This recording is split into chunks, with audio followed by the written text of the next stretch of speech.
자, 이제 검찰의 칼끝은 본격적으로 이명박 전 대통령을 겨냥하게 됐습니다. 그동안 국정원 특활비 수수 의혹에 대해 소설이다 이렇게 일축해왔던 이명박 전 대통령 측 긴장할 수밖에 없을 것 같습니다.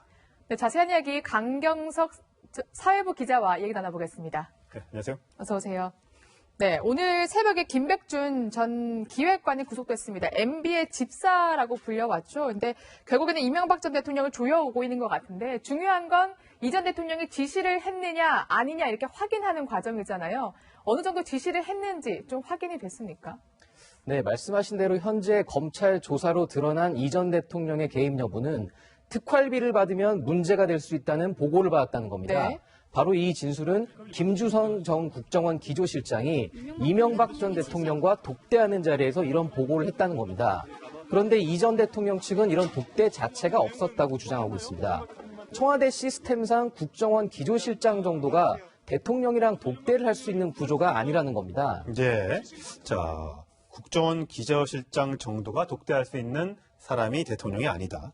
자, 그러면 이명박 전 대통령 측은 특활비 의혹에 대해서 소설이다 이렇게 이제 부인을 했잖아요. 근데 김 전 기획관이 구속된 결정적인 이유는 뭡니까? 네, 아까 말씀드린 어떤 김주성 전 국정원 기조실장의 진술도 있었지만 네. 가장 결정적이었던 건 이명박 전 대통령의 최측근 중 한 명이었죠. 지금 화면에 보이시는 그 유익 대통령 비서실장의 진술이었습니다. 예. 바로 유 전 실장은 김주선 전 국정원 기조실장이 이명박 전 대통령을 독대한 것으로 안다. 이렇게 검찰에 나가서 진술을 한 겁니다. 아, 네. 청와대 구조상 대통령과 독대가 이루어졌을지 알 수 있는 인사들은 청와대에 사실 몇 명 없습니다. 그렇죠. 그중에서도 이 핵심 참모 중에 한 명인 대통령 실장이 바로 이 전 대통령과 김주성 실장의 독대 사실을 인정하는 바람에 김주성 실장의 진술에 이제 신빙성이 생긴 겁니다. 예.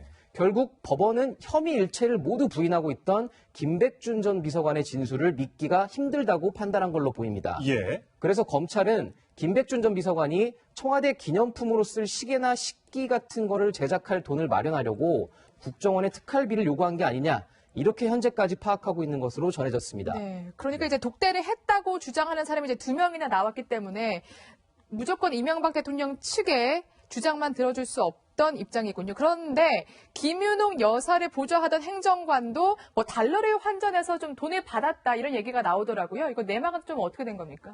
네, 오늘 아침에 저희 동아일보가 단독으로 보도를 해드렸는데 네. 이 김희중 전 대통령 부속실장이 이 김윤옥 전 여사를 보좌하던 그 행정관에게 네. 2011년 10월이었죠. 예. 당시 미국 순방을 앞두고 있었던 때였습니다.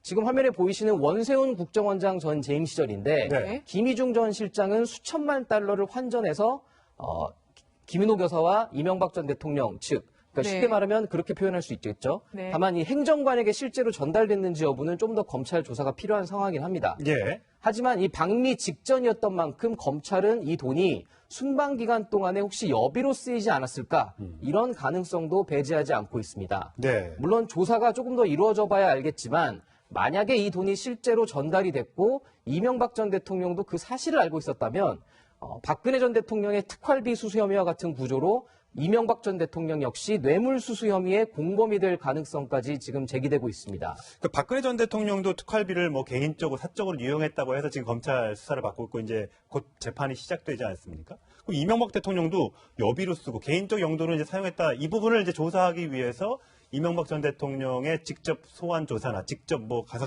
조사하는 이게 불가피하다 이제 이렇게 보게 되는 건가요?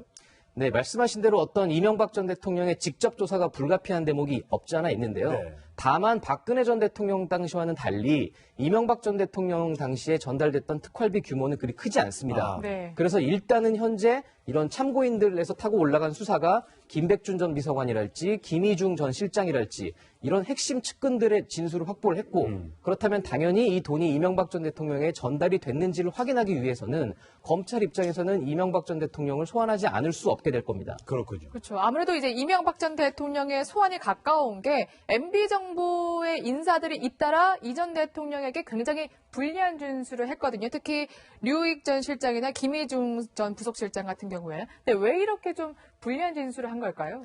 그 말씀하신 대로 지금 그 대목은 이명박 전 대통령 측도 굉장히 의아해하는 부분입니다. 이틀 전이었죠. 15일 날 이명박 전 대통령의 참모들 20여 명이 모여서 3시간 가까이 대책회의를 했습니다. 네. 이 자리에 김희중 전 실장 그리고 유우익 전 대통령 실장 2명 다 나타나지 않았다고 합니다. 네. 그리고 김희중 실장의 경우는 이 전 대통령의 어떤 연락도 받지 않는 상태라고 하는데요.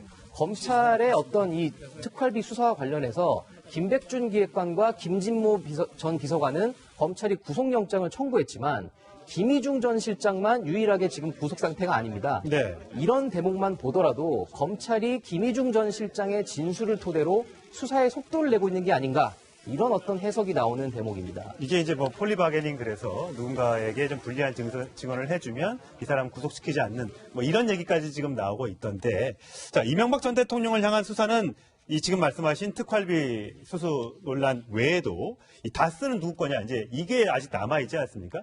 계속해서 여러 군데에서 이 부분에 대한 의문을 제기하고 있는데 일단 먼저 이명박 전 대통령 본인의 해명을 좀 들어보시겠습니다. 다스는 누구 거냐 이렇게 묻고 있습니다. 이 부분에 한 말씀 부탁드립니다. 그런 라인된 물을 일은 아닌 것 같습니다. 네, 실제로 이명박 전 대통령 측은 다스는 다스 거다. MB 게 아니다라고 이제 주장을 하고 있는 반면에 뭐 설립 과정부터 MB가 깊숙이 개입이 됐었다 등등의 여러 가지 지금 보도들이 나오고 있습니다. 어디까지가 현재로서는 확인됐는지는 모르겠습니다만 이것도 지금 MB를 소환하는 데 있어서 굉장히 큰 그 수사의 방향인 거죠? 네, 맞습니다. 말씀하신 대로 이 다스 의혹에 대한 수사도 검찰이 지금 속도를 내고 있는데요.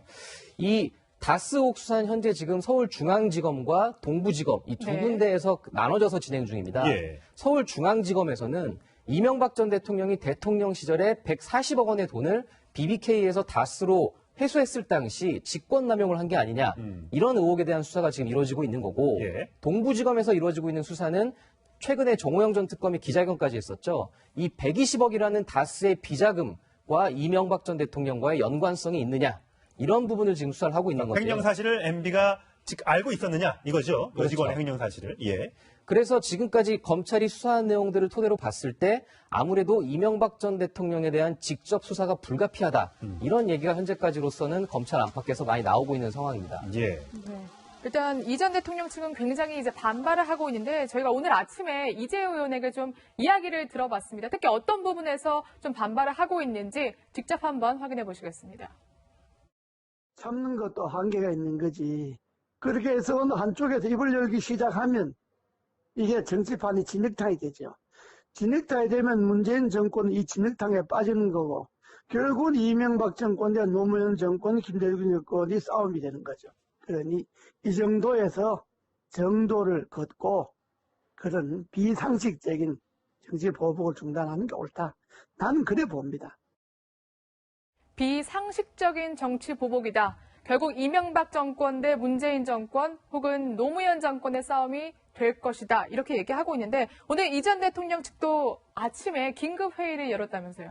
네, 현재까지 이 전 대통령 측은 김백준 전 기획관의 구속 여부를 가장 신경 쓰고 있었습니다. 네. 만약에 김 전 기획관의 영장이 기각된다면 네. 아무래도 검찰의 짜맞추기식 표적 수사라는 강한 톤의 비판 성명을 내려고 준비를 하고 있었다고 합니다. 네. 그런데 결국 오늘 이 전 대통령 측이 대책 회의를 하게 된 가장 큰 지금 이유는 김백준 비서관이 구속된 거 아니겠습니까? 예.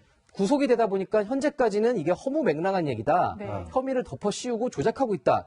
이런 주장만 갖고는 더 이상 해명이 안 될 수 있는 상황이 되는 겁니다. 예. 자, 뭐 오늘 회의하고 지금 아침에 저희가 이명박 전 대통령 자택, 그다음에 사무실 다 가서 기다리고 있는데 어디에 있는지는 모르고 모처에서 아마 회의를 하고 있다고 하는 것으로 알려졌죠. 네, 저희가 이명박 전 대통령의 사저 그리고 삼성동 슈페리어 타워에 있는 사무실까지 취재진들이 지금 다 대기를 하고 있는데 네. 아직까지 이 전 대통령의 행방은 파악되지는 않았습니다. 예. 자, 뭐 다스 계속해서 다스 누구 거냐 참 저희도 궁금한데 이게 아까 제가 앞서 잠깐 말씀드렸지만 김성우 다스 전 사장이 다스 설립은 이 전 대통령이 사실상 주도했다. 그러니까 이 전 대통령께 맞다. 이렇게 얘기를 했다면서요. 네, 맞습니다. 김성우 전 사장은 사실상 이명박 전 대통령의 방패막이 중에 한 명이었습니다. 지금 화면에 보이시는 대로 2007년과 2008년 조사에서는 당시 검찰 수사와 특검 수사가 연달아 진행됐었는데요. 예. 다스에 대해서 유력 대선 주자 친인척이라는 이유만으로 그러니까 이명박 전 대통령의 형이죠. 이상은 다스 사장에 대한 연관성을 이명박 전 대통령으로 연결시키려고 하고 있다라는 주장을 했는데 예. 최근에 서울중앙지검에서 진행 중인 수사에서는 이 전 대통령 지시로 다스의 전신이라고 할 수 있는 대부기공이 설립됐다. 아. 이 과정을 모두 보고받았다. 예. 라고 하는 내용으로 지금 진술을 하고 있는 것으로 전해졌습니다. 예. 강 기자 보시기에는 이명박 전 대통령에 대한 소환 조사 이루어질 것이다. 검찰이 부르면 부를 것이다. 또는 그러면 이명박 전 대통령은 그 소환 조사에 응할 것이다. 어떻게 보십니까? 현재로선 응하지 않을 수 없는 상황이 된 것 같습니다. 아무래도 지금까지 진행됐던 수사는 결이 다른 게 바로 이 지금 국정원 특활비 수사입니다. 예. 더군다나 김백준 비서관이 구속된 상황에서 이 전 대통령의 직접적인 해명이 없이는 앞으로도 이 의혹은 결국 풀리지 않을 가능성이 크기 때문에 어떤 방식으로든지 검찰에 이 전 대통령이 출석해서 본인의 억울함을 소명하든지 내지는 검찰이 수사를 받든지 결국 선택을 해야 될 순간이 올 것으로 보입니다. 네. 법조팀 강경석 기자였습니다. 잘 들었습니다.